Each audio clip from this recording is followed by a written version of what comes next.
నమస్తే, నేను రఫీ. వరాలు కురిపిస్తారా? వాయింపులుంటాయా? ఆదాయ పన్నులో ఊరటనిస్తారా? ఏపీకి నిధుల వరద పారుతుందా? తెలంగాణ ఆశలు నెరవేరుతాయా? కొత్త రైళ్ల ప్రతిపాదనలు పట్టాలెక్కిస్తారా? ఏ రంగానికి ప్రాధాన్యం, ఎవరికి మొండి చెయ్యి? కేంద్ర బడ్జెట్ నుంచి ఎవరేం ఆశిస్తున్నారు? ఇవాల్టి ఫోకస్లో చూద్దాం. కేంద్ర బడ్జెట్ ఊరిస్తోంది. మోడీ 3.0లో వస్తున్న పూర్తి స్థాయి బడ్జెట్పై హై ఎక్స్పెక్టేషన్స్ ఉన్నాయి. ఆదాయ పన్ను ఊరట, మహిళలు రైతులకు వరాలు ఉండొచ్చు అన్న అంచనాలతో పాటు పరిశ్రమ వర్గాల నుంచి వివిధ డిమాండ్లు సైతం వినిపిస్తున్నాయి. ఇంతకీ నిర్మలమ్మ పద్దులు ఎలా ఉండబోతున్నాయి? ఏ రంగాలకు పెద్దపీట వేసే అవకాశం ఉంది? కేంద్ర బడ్జెట్పై కోటి ఆశలు.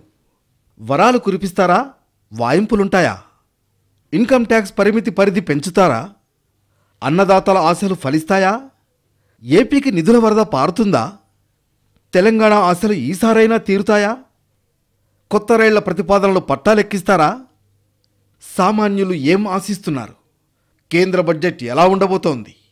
కేంద్ర బడ్జెట్ ఊరిస్తోంది. ఫిబ్రవరి 1న ప్రవేశపెట్టబోయే బడ్జెట్పై ఎన్నో ఆశలు, మరెన్నో అంచనాలు ఉన్నాయి. ఎక్కడ చూసినా ఈసారి బడ్జెట్ ఎలా ఉండబోతోందనే డిస్కషన్ నడుస్తోంది.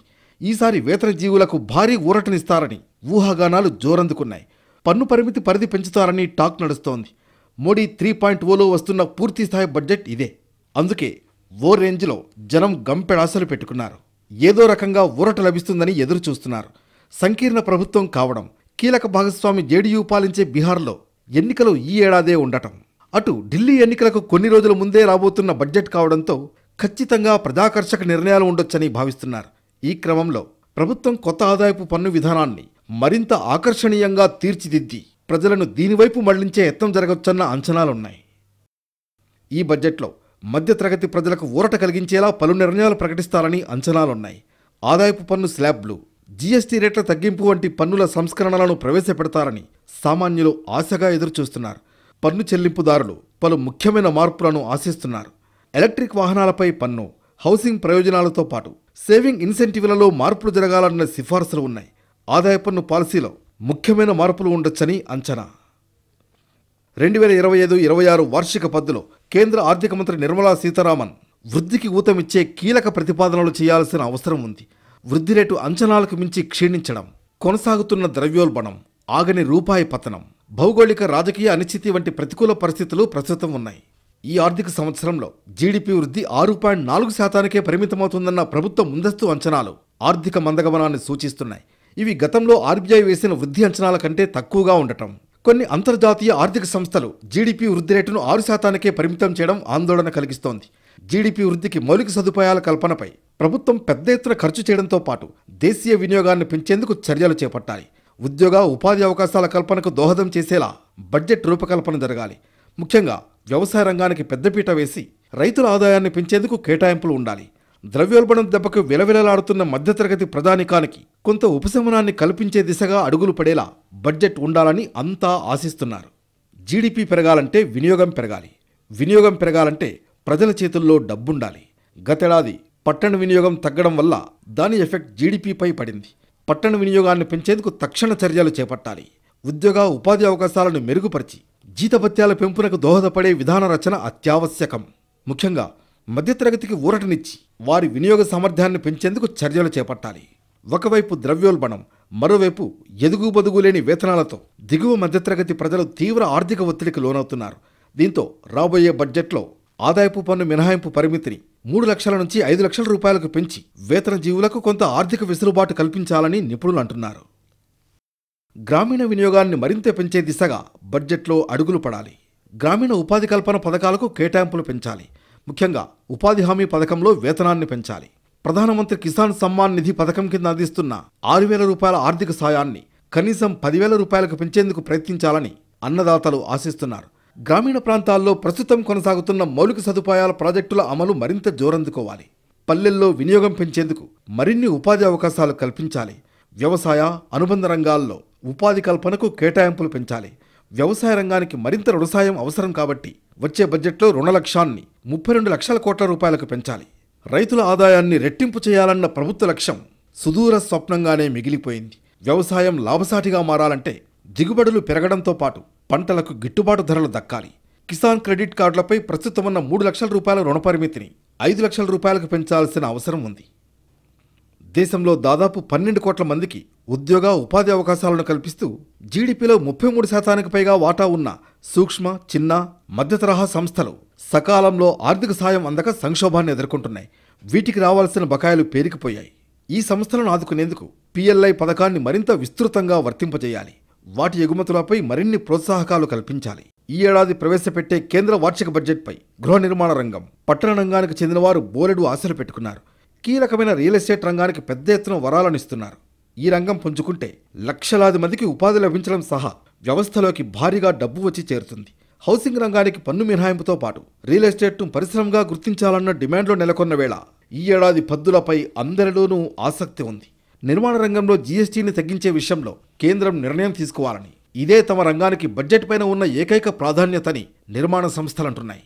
ఇప్పటికే వినియోగదారులు అనేక రకాల పన్నుల భారంతో ఉన్నారని, వారికి నిర్దిష్ట మినహాయింపు లభిస్తే పెద్ద ఉపశమనంగా ఉంటుందని చెబుతున్నాయి. ఎవరైనా 50 లక్షల రూపాయలకు ఒక ఫ్లాట్ కొనుగోలు చేస్తే దాదాపు 9 లక్షల రూపాయల వరకు GST కట్టాల్సి వస్తుందని చెబుతున్నారు. అందుకే GSTని మినహాయిస్తే వారికి బిగ్ రిలీఫ్ ఉంటుందనేది వారి వెర్షన్.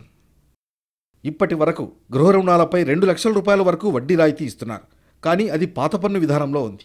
ప్రస్తుతం 70 నుంచి 75% మంది పన్ను చెల్లింపుదారులు కొత్త పన్ను విధానానికి మారారు. ఇందులో ఎలాంటి మినహాయింపు లేదు. దీంతో వడ్డీ రాయితీని కొత్త ట్యాక్స్ విధానంలో కూడా ఇవ్వాలని విజ్ఞప్తి చేస్తున్నారు. ఇది జరిగితే రియల్ ఎస్టేట్ మార్కెట్ బాగా పుంజుకునే ఛాన్స్ ఉంది.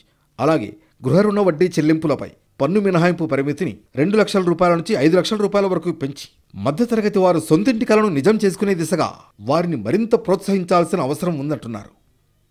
ఈసారి బడ్జెట్లో ఉద్యోగాల కల్పనకు, నైపుణ్యాభివృద్ధికి ప్రాధాన్యత ఇవ్వాలని నిపుణులు అభిప్రాయపడ్డారు. ప్రధానంగా సేవలు, తయారీ రంగాలకు చెందినవారు ఈ అంశాన్ని ప్రస్తావించారు.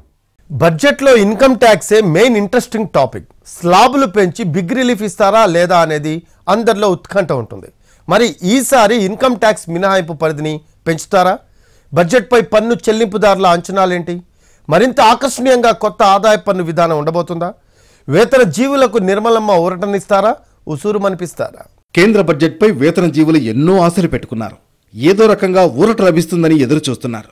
కొన్ని రాష్ట్రాల్లో ఎన్నికలు ఉండడంతో ఈసారి బిగ్ రిలీఫ్ ఉంటుందని ఊహాగానాలు వస్తున్నాయి. ప్రభుత్వం కొత్త ఆదాయపు పన్ను విధానాన్ని మరింత ఆకర్షణీయంగా తీర్చిదిద్ది ప్రజలను దీనివైపు మళ్లించే ప్రయత్నం చేయొచ్చన్న అంచనాలున్నాయి. స్టాండర్డ్ డిడక్షన్ను పెంచే అవకాశాలున్నాయి. కొత్త ఆదాయపు పన్ను విధానాన్ని 2020-21లో ప్రవేశపెట్టారు. ఆ తర్వాత దీనిలో చాలా మార్పులు చేర్పులు చేసి ట్యాక్స్ పేయర్లను ఆకర్షించేలా చేశారు. 2024 బడ్జెట్లో స్టాండర్డ్ డిడక్షన్ను 55,000 రూపాయల నుంచి 75,000 రూపాయలకు పెంచారు. జాతీయ పింఛన్ స్కీమ్ లబ్ధులను కూడా కల్పించారు. పాత పన్ను విధానంలో మాత్రం ఇది 50,000 రూపాయలుగానే ఉంది. వేతన ఆదాయంపై పన్ను విధించడానికి ముందు స్టాండర్డ్ డిడక్షన్ మొత్తాన్ని తీసేస్తారు. దీంతో పన్ను పరిధిలోకి వచ్చే ఆదాయం తగ్గుతుంది. స్వల్ప మొత్తంతో అధిక ట్యాక్స్ స్లాబ్లో చేరే వారికి ఇది బాగా ఉపయోగపడుతుంది. కొత్త ఆదాయ పన్ను విధానంలో అందరికీ డిఫాల్ట్గా వస్తుంది. అవసరమైతే పాత దానిలోకి మారచ్చు. కొత్త విధానంలో పెద్దగా మినహాయింపులు, తగ్గింపులు లేకపోవడంతో నిపుణులు అసంతృప్తితో ఉన్నారు. దీంతో ట్యాక్స్ పేయర్లను మళ్లించేందుకు స్టాండర్డ్ డిడక్షన్ పెంపు ఒక్కటే బలమైన మార్గం. పన్ను వ్యవస్థను సరళంగా ఉంచుతూ అన్ని వర్గాలకు రాయితీలను అందించేలా ఇది ఉపయోగపడుతుంది. దీన్ని ఈసారి 75,000 నుంచి 1,00,000 రూపాయలకు మార్చాలనే డిమాండ్లున్నాయి. దీనికి తోడు పన్ను ఆదాయంపై కొంత శాతం మేరకు తగ్గింపు ఇవ్వాలన్న ప్రతిపాదనలు వస్తున్నాయి. 1974లో తొలిసారి ఆదాయపు పన్ను చట్టం సెక్షన్ 16 కింద దీన్ని తొలిసారి పరిచయం చేశారు. పన్ను సంక్లిష్టతలను తగ్గించి సరళతరం చేయడం ఉద్దేశం. ఉద్యోగి ఆఫీసుకు వెళ్లి వచ్చేందుకు అయ్యే రవాణా ఖర్చులు, వైద్య ఖర్చులను వారికి తిరిగివ్వడం కూడా ఇందులో మరో యాంగిల్. కానీ 2005లో దీన్ని పూర్తిగా తొలగించారు. దాదాపు దశాబ్దానికి పైగా ఎటువంటి పన్ను లబ్ధి ఇవ్వలేదు. తిరిగి 2018లో 40,000 రూపాయల స్టాండర్డ్ డిడక్షన్తో దీన్ని ప్రవేశపెట్టారు. ప్రయాణ ఖర్చుల కింద 19,200 రూపాయలు, మెడికల్ రియంబర్స్మెంట్ 15,000 రూపాయల నుంచి తొలగించారు. ఇక 2019లో తాత్కాలిక బడ్జెట్లో 50,000 రూపాయలకు పెంచారు. 2023లో దీనికి కొత్త పన్ను విధానంలోకి కూడా తీసుకొచ్చారు. ఆ తర్వాత ఏడాది దానిలో 75,000 రూపాయలకు పెంచారు. పాత విధానంలో మారలేదు. స్లాబ్లను కుదించి ఆదాయ పన్ను భారాన్ని తగ్గించాల్సిన అవసరం ఉంది. పాత పన్ను విధానం నుంచి కొత్త విధానానికి మారేందుకు మరికొన్ని ప్రోత్సాహకాలను కల్పించాలి. ప్రస్తుతం ఉన్న 75,000 రూపాయల స్టాండర్డ్ డిడక్షన్ పరిమితిని 1,00,000 రూపాయలకు పెంచాలని వేతన జీవులు కోరుతున్నారు. బ్యాంక్ ఫిక్స్డ్ డిపాజిట్ల వడ్డీపై సీనియర్ సిటిజన్లకున్న 50,000 రూపాయల పన్ను మినహాయింపు పరిమితిని 1,00,000 రూపాయలకు పెంచాలి. ఆదాయపు పన్ను విధానంలో మరిన్ని సంస్కరణలు అవసరమని వేతన జీవులు కోరుకుంటున్నారు. ఆదాయ పన్ను పరిమితిని 4 లక్షల రూపాయలకు పెంచితే బాగుంటుందని వేతన జీవులు ఆశపడుతున్నారు. ఓవరాల్ ట్యాక్స్ స్లాబ్ పరిమితిని 10 లక్షలు చేయాలని విజ్ఞప్తి చేస్తున్నారు. గృహ రుణాల ప్రయోజనాలను కొత్త ట్యాక్స్ రిజీమ్కు సైతం వర్తింపచేయాలని కోరుతున్నారు. సెక్షన్ 24B కింద గృహ రుణాలపై చెల్లించే వడ్డీకి సంబంధించి 2 లక్షల రూపాయలుగా ఉన్న లిమిట్ను 3 లక్షల రూపాయలకు పెంచాలనేది వారి డిమాండ్. జాతీయ పింఛన్ వ్యవస్థలో ట్యాక్స్ డిడక్షన్ పరిధిని 50,000 రూపాయల నుంచి 1,00,000 రూపాయలకు పెంచాలని ప్రతిపాదన చేస్తున్నారు. టైప్ 2 సిటీల్లో హెచ్ఆర్ఏ మినహాయింపును 50% చేయాలని ఆశపడుతున్నారు.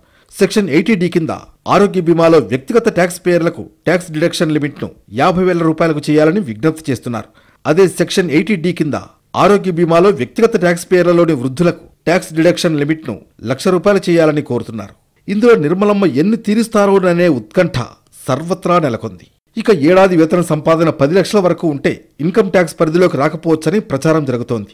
అదే సందర్భంలో వార్షిక ఆదాయం 15 నుంచి 20 లక్షల రూపాయలు ఉన్నవారికి 25% ట్యాక్స్ విధించే యోచన కూడా చేస్తున్నారని టాక్ వినిపిస్తోంది. ఈ 2 నిర్ణయాలను బడ్జెట్లో ప్రకటిస్తే సర్కారీ ఖజానాపై 50,000 కోట్ల నుంచి 1,00,000 కోట్ల రూపాయల భారం పడుతుంది. సో ఇంత సాహసం కేంద్రం చేయకపోవచ్చనేది నిపుణుల వెర్షన్. మరోవైపు ఓ కొత్త డిమాండ్ తెరపైకొచ్చింది. క్యాలెండర్ సంవత్సరాన్నే ఆర్థిక సంవత్సరంగా మార్పు చేయాలని కొందరు పన్ను నిపుణులు సూచిస్తున్నారు. నిజానికి మన దేశంలో ఏప్రిల్ 1 నుంచి మార్చి 31 వరకు ఆర్థిక సంవత్సరంగా పరిగణిస్తున్నారు. ఇతర దేశాలు మాత్రం క్యాలెండర్ సంవత్సరమైన జనవరి 1 నుంచి డిసెంబర్ 31నే ఆర్థిక సంవత్సరంగా పరిగణిస్తున్నాయి. దీంతో అంతర్జాతీయ ప్రమాణాలకు అనుగుణంగా మన దేశంలోనూ ఆర్థిక సంవత్సరాన్ని మార్చాలని పలువురు కోరుతున్నారు. కొత్తగా పన్ను లెక్కలు వేసుకోవడం, మారిన తేదీలకు అనుగుణంగా ముందుగానే రిటర్నులు దాఖలు చేయడం వంటి విషయాల్లో ఇబ్బందులు ఎదురవుతాయని మరికొందరు నిపుణులు అంటున్నారు. కేంద్ర బడ్జెట్లో తెలుగు రాష్ట్రాలకు కేటాయింపులు ఎలా ఉండబోతున్నాయి? ఏపీకి ఈసారి నిధుల వరద పారుతుందా? తెలంగాణకు కేటాయింపులు ఎలా ఉండే అవకాశం ఉంది? కొత్త రైల్వే ప్రతిపాదనలకు పచ్చజెండా ఊపుతారా? నిర్మలమ్మ పద్దులు మురిపిస్తాయా? మొండి చేయి చూపుతాయా? కేంద్ర బడ్జెట్పై తెలుగు రాష్ట్రాలు బోలెడు ఆశలు పెట్టుకున్నాయి. ఏపీలో కూటమి సర్కార్ కేంద్రంలో కీలక భాగస్వామి కావడంతో ఈసారి బడ్జెట్లో పెద్దపీట వేస్తారనే అంచనాలున్నాయి. ఇటు తెలంగాణ కూడా బడ్జెట్పై హై ఎక్స్పెక్టేషన్స్ పెట్టుకుంది. గత ఏడాది కేటాయింపులు కార్యరూపం దాల్చకపోవడం, ఆశించిన మేర నిధులు రాకపోవడంతో కీలక ప్రాజెక్టులకు ఈసారైనా కేంద్రం సాయం దక్కకపోతుందా అని ఎదురుచూస్తోంది. అలాగే ఫ్యూచర్ సిటీ మొదలు అనేక అభివృద్ధి ప్రణాళికలు, కార్యక్రమాలకు నిధులు కావాల్సి ఉంది. రాష్ట్ర విభజన సమయంలో ఇచ్చిన హామీల అమలు, పాలమూరు రంగారెడ్డి సాగునీటి ప్రాజెక్టుకు జాతీయ హోదా లాంటి పాత డిమాండ్లు నెరవేర్చాలని కోరడంతో పాటు RRR, మెట్రో రైలు విస్తరణ లాంటి కొత్త పనులకు కూడా నిధులు కావాలని తెలంగాణ ప్రభుత్వం అడుగుతోంది. రాష్ట్ర ప్రభుత్వం చేపట్టనున్న ప్రతిష్టాత్మక ప్రాజెక్టులకు కేంద్ర సహకారం కోరుతూ ఇప్పటికే ప్రతిపాదనలు వెళ్లాయి. 2025-26 బడ్జెట్లో నిధుల కేటాయింపు కోరుతూ ప్రాజెక్టుల వారీగా నివేదికను రాష్ట్ర ప్రభుత్వం పంపింది. రీజనల్ రింగ్ రోడ్, మూసీ పునరుజ్జీవ ప్రాజెక్ట్, మెట్రో ప్రాజెక్టు విస్తరణ, హైదరాబాద్లో సీవరేజ్ మాస్టర్ ప్లాన్, వరంగల్లో భూగర్భ డ్రైనేజ్, రేడియల్ రోడ్లు, గ్రీన్ఫీల్డ్ హైవే, ఇండస్ట్రియల్ హబ్లు, లాజిస్టిక్, రిక్రియేషన్ పార్కులు, ఫ్యూచర్ సిటీలో మౌలిక సదుపాయాల కల్పనకు నిధులు, పారిశ్రామిక కారిడార్ల ఏర్పాటు, కరీంనగర్, జనగాం జిల్లాల్లో లెదర్ పార్కులకు సంబంధించిన ప్రతిపాదనలు కేంద్రానికి వెళ్లాయి. ఇక కొత్త రైళ్లపై తెలంగాణ కోటి ఆశలు పెట్టుకుంది. రైల్వేకు చేసే కేటాయింపుల్లో రాష్ట్రానికి ఏ మేరకు నిధులు ఇస్తారనేది ప్రశ్నార్థకంగా మారింది. ఇప్పటికే ప్రతిపాదనలో ఉన్న కొత్త రైల్వే మార్గాల ప్రాజెక్టులు, రైళ్లు, అదనంగా లైన్ల నిర్మాణానికి 83,543 కోట్లు అవసరం. ఇవి కాకుండా మరిన్ని రైళ్లు, ప్రాజెక్టులను కేటాయించాలని తెలంగాణ ప్రభుత్వం గట్టిగా కోరుతోంది. బడ్జెట్లో తెలంగాణ రైల్వే ప్రాజెక్టులకు భారీగా నిధులు ఇవ్వాలని ఇప్పటికే కేంద్రానికి విన్నవించింది. ఇప్పటి వరకు అనుసంధానం లేని 9 జిల్లా కేంద్రాలకు రైలు మార్గం నిర్మాణానికి నిధులు కేటాయించాలని ఆయా జిల్లాల ప్రజాప్రతినిధులు కేంద్రాన్ని కోరుతున్నారు. తెలంగాణలో ప్రజలు ఏటా పెద్ద సంఖ్యలో వెళ్లే భద్రాచలం, మేడారం, రామప్ప వంటి పుణ్యక్షేత్రాలతో పాటు జిల్లా కేంద్రాలైన వనపర్తి, నాగర్ కర్నూల్, సూర్యాపేట, నిర్మల్, సంగారెడ్డి, భూపాలపల్లి, ములుగు తదితర ప్రాంతాలకు రైలు మార్గమే లేదు. హైదరాబాద్ నగరంలో మెట్రో రైలు విస్తరణ ప్రాజెక్టులకు కేంద్రం నిధులివ్వాలని రాష్ట్ర ప్రభుత్వం ఇప్పటికే కోరింది. హైదరాబాద్ నుంచి మంగళూరు వెళ్లేందుకు ఇప్పుడున్న ఒకే ఒక రైలు తమిళనాడు, కేరళ మీదుగా సుదూర మార్గంలో నడుస్తోంది. హైదరాబాద్ నుంచి బెంగళూరు, కుక్కే సుబ్రహ్మణ్య స్టేషన్ల మీదుగా మంగళూరుకు సూపర్ ఫాస్ట్ రైలు ప్రారంభిస్తే ప్రయాణ దూరం, సమయం తగ్గుతాయి. హైదరాబాద్ నుంచి యాదాద్రికి MMTS రైలు వేయడానికి నిధులు మంజూరు చేయాల్సి ఉంది. దీన్ని సొంతంగా చేపడతామని కేంద్రం అసెంబ్లీ ఎన్నికలకు ముందు ప్రకటించినా ఇంకా పనులు ప్రారంభం కాలేదు. సికింద్రాబాద్ నుంచి కాజీపేట మార్గంలో 3వ లైన్ నిర్మాణానికి 2014లో సర్వేకు అనుమతిస్తే 2018లో రైల్వే బోర్డుకు సర్వే నివేదిక ఇచ్చారు. ఇంకా లైను నిర్మాణం పూర్తి కాలేదు. కొత్తగా నిర్మిస్తున్న రీజనల్ రింగ్ రోడ్డుకు అనుబంధంగా రీజనల్ రింగ్ రైల్వే లైన్ నిర్మిస్తామని కేంద్రం గతంలో తెలిపింది. దీనికి 12,408 కోట్లు కావాలని ప్రాథమిక అంచనా. వికారాబాద్ నుంచి కొడంగల్ మీదుగా కృష్ణా వరకు 122 కిలోమీటర్ల రైలు మార్గం నిర్మాణానికి 2010 జూన్లో సర్వేకు అనుమతిచ్చారు. దీని నిర్మాణానికి 787 కోట్ల రూపాయలు కావాలని అంచనా నివేదికను 2012లోనే రైల్వే బోర్డుకి ఇచ్చారు. ఇప్పటికే అంచనా వ్యయం 2196 కోట్ల రూపాయలు దాటినా పనులు ప్రారంభం కాలేదు. దీని నిర్మాణం పూర్తయితే హైదరాబాద్ నుంచి గోవా వెళ్లేందుకు ప్రయాణ సమయం తగ్గుతుంది. శంషాబాద్ విమానాశ్రయం నుంచి విజయవాడకు 220 కిలోమీటర్ల వేగంతో వెళ్లే సెమీ హైస్పీడ్ రైల్వే ప్రాజెక్టుకు గతేడాది రైల్వే బోర్డు ఆమోదం తెలిపింది. దీని సర్వే ఏడాదిగా జరుగుతోంది. కరీంనగర్ హసన్పర్తి మధ్య 62 కిలోమీటర్ల దూరం కొత్త ట్రాక్ నిర్మాణానికి 2011లోనే సర్వే మంజూరై 464 కోట్ల రూపాయలు కావాలని అంచనా వేశారు. ఇప్పటికే దీని అంచనా వ్యయం 1116 కోట్ల రూపాయలు దాటినా పనులు కావడం లేదు. హసన్పర్తి నుంచి భూపాలపల్లికి రైలు మార్గం పెండింగ్లో ఉంది. మణుగూరు నుంచి మేడారం మీదుగా రామగుండం వరకు కొత్త మార్గం కోసం దశాబ్దాలుగా అటవీ ప్రాంత గ్రామాల వాసులు ఎదురుచూస్తున్నారు. ఈసారైనా కేంద్రం వీటికి గ్రీన్ సిగ్నల్ ఇస్తుందని తెలంగాణ ప్రభుత్వం ఎన్నో ఆశలు పెట్టుకుంది. ఆంధ్రప్రదేశ్ ప్రభుత్వం కూడా ఈసారి కేంద్ర బడ్జెట్పై భారీగా ఆశలు పెట్టుకుంది. ఏపీ ఆర్థిక పరిస్థితి దృష్ట్యా రాష్ట్రాభివృద్ధికి కేంద్రం నుంచి భారీగా సహకారం అవసరం. దీంతో కేంద్ర బడ్జెట్లో ఏపీకి ప్రాధాన్యం ఉంటుందా అనేది ఆసక్తికరంగా మారింది. 2047 నాటికి ఏపీని $2.5 ట్రిలియన్ ఆర్థిక వ్యవస్థగా మార్చాలనే లక్ష్యాన్ని చంద్రబాబు నిర్దేశించుకున్నారు. ఈ ఉద్దేశంతోనే స్వర్ణాంధ్ర విజన్ 2047 ప్రకటించారు. ఈ లక్ష్యాన్ని ఏపీ చేరుకోవాలంటే కేంద్రం నుంచి నిరంతరం మద్దతు అవసరం. ఈ విజన్ సాకారం చేసుకునే దిశగా ఏపీకి బడ్జెట్లో ప్రాధాన్యం ఇవ్వాలని కోరారు చంద్రబాబు. అలాగే ఆర్థిక లోటును భర్తీ చేయడానికి 7,000 కోట్లు, అమరావతి నిర్మాణానికి 50,000 కోట్లు, పోలవరం ప్రాజెక్టుకు 12,000 కోట్లు, అప్పులు తీర్చేందుకు ఇలా 1,00,000 కోట్ల వరకు ఇవ్వాలని జూలైలో ప్రవేశపెట్టిన బడ్జెట్ సందర్భంగా చంద్రబాబు ప్రతిపాదనలు చేశారు.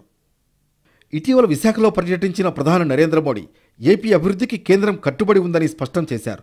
రాష్ట్ర అభివృద్ధిపై బీజేపీ నేతృత్వంలోని కేంద్ర ప్రభుత్వం వైఖరి ఏంటో చెప్పారు. 2 లక్షల కోట్ల విలువైన ప్రాజెక్టులకు శంకుస్థాపన చేసి ఏపీ అభివృద్ధిపై తమ నిబద్ధతను తెలియజేశారు. మరి ఈసారి కేంద్ర బడ్జెట్లో ఏపీకి ప్రాధాన్యం దక్కుతుందా, ఏపీకి 1,00,000 కోట్లు వాటా దక్కుతుందా అనేది ఆసక్తి రేపుతోంది. మొత్తానికి కేంద్ర బడ్జెట్పై తెలుగు రాష్ట్రాలకే కాదు అందరిలోనూ ఎన్నో అంచనాలు ఉన్నాయి. మరి నిర్మలమ్మ వరాలు కురిపిస్తారో, వడ్డనలు విధిస్తారో, ట్యాక్స్ పేయర్లకు ఊరటనిస్తారా, ఉసూరుమనిపిస్తారా అన్నది చూడాలి.